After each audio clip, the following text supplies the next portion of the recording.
নারীরা এভারেস্টে গেছে, নারীরা মাউন্টেনে যাচ্ছে, নারীরা অনেক অদম্য কিছু করছে। এর আগে যারা নারীরা করেছে, যারা টেকনাফ থেকে তেঁতুলিয়া করেছে, আমাদের বলা যায় রেখা আপু আছে, আরো অনেকজন আছে এই ধরনের। এর আগে যারা 64 দিয়েছে সবাই আমার জানার মধ্যে ছেলেরাই।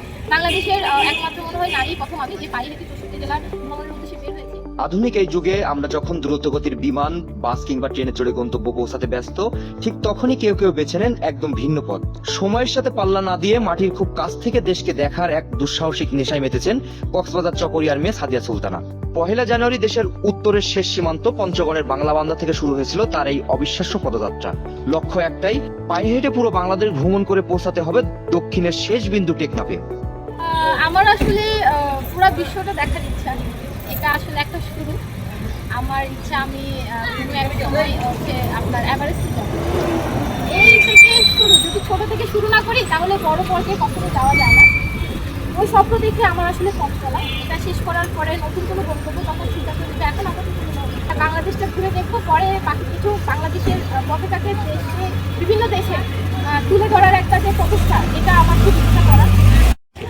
আমার যদি এক জেলায় 2 দিন করে ধরি তাহলে হচ্ছে 64 জেলা। 64 জেলাকে যদি হচ্ছে আপনার 2 দিয়ে যদি গুণ করি তাহলে হচ্ছে যে 120 দিন প্লাস 6 মাসেরও বেশি। আমি যেহেতু এখন 42টা দিন এখানে বাহিরে, এখন বাকিটা হচ্ছে যে যতদিন সুস্থ থাকি, অনেক মাস লাগতে পারে, 3 থেকে 4টা মাস। এখন সম্পূর্ণটা আসলে উপরওয়ালার উপর আর হচ্ছে নিজের শরীরের উপর আর আপনাদের ভালোবাসার উপর। এক জেলা থেকে আরেক জেলায় যাই, রাস্তাঘাটে হচ্ছে সব রাস্তার যে মানুষ একই রকম না। ওরা পর্যটক চিনে না, ওরা ভ্রমণ মানুষ চিনে না, ওরা ভাবে আমরা পাগল। হ্যাঁ, প্রথমত ভাবে আমরা পাগল, দ্বিতীয়ত হচ্ছে আমি একজন মেয়ে, হ্যাঁ একজন মেয়ে একা বের হয়, এটা আমার খুবই অপরাধ, এটা আমি নিজেও স্বীকার করি। বাংলাদেশি হয়ে একজন মেয়ে আমি একা ভ্রমণের উদ্দেশ্যে বের হয়েছে, এটাই আমার সব থেকে বড় অপরাধ। এই কথাটা আমার অনেক মানুষের কাছে শুনতে হয়েছে যে আপনি একা মেয়ে কিভাবে বের হয়েছেন। তখন আমি বলি, দেখো মেয়েরা শুধু চাঁদের দেশে চলে যাচ্ছে, মেয়েরা আজকাল বিমান উড়াচ্ছে, মেয়েরা একটা দেশ চালাচ্ছে, তো সেই জায়গায় আমি আমার দেশে একটা মেয়ে বের হতে পারবো না। তখন বলো যে হ্যাঁ ঠিক আছে। তো প্রত্যেকটা জায়গায় যখন আমি রাস্তায় যাই, অনেক মানুষের অনেক ধরনের কথা আমার শুনতে হয়। এক এক জায়গায় হচ্ছে যে আমি আমার বুদ্ধি দিয়ে বা চিন্তা ধারণা দিয়ে তাদেরকে এক এক রকম বুঝিয়ে পাশ খিটিয়ে তাদের সাথে কথা না বলে যত তাড়াতাড়ি সেটাকে আগিয়ে সামনে চলে যায়, এইভাবে চেষ্টা করে আসে। আমি জানুয়ারি ফেব্রুয়ারির দিকে প্রচুর শীত পেয়েছিলাম, যখন আমি রংপুর বা হচ্ছে রাজশাহী বিভাগের দিকে ছিলাম তখন প্রচুর শীত ছিল, তখন আমার কষ্ট হয়নি। এখনকার যে ওয়েদারটা প্রচণ্ড গরম, আমার সেই চুয়াডাঙ্গা জেলা থেকে এই যশোর জেলা অবধি আমার এই গরমে যে পরিমাণ কষ্ট আমার হচ্ছে সেটা আসলে বলার মতো না। যদি বৃষ্টি হয় তাহলে হচ্ছে আমার ব্যাগে টুকটাক জিনিস আছে, মানে যেটুকু জিনিস না হলে চলা যায় না।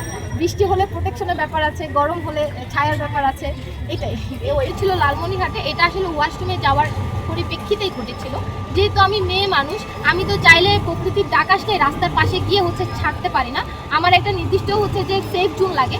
তো তখন ওই রোডে কোনো ধরনের আপনার ওয়াশরুম ছিল না বা পেট্রোল পাম্প ছিল না বা হচ্ছে এমন কোনো জায়গা ছিল না। আমি এক মানুষের বাসায় হচ্ছে যে ওয়াশরুমের জন্য গিয়েছিলাম, এক মহিলাদের বাসায়, তখন হচ্ছে এই ধরনের অনাকাঙ্ক্ষিত ঘটনা ঘটে।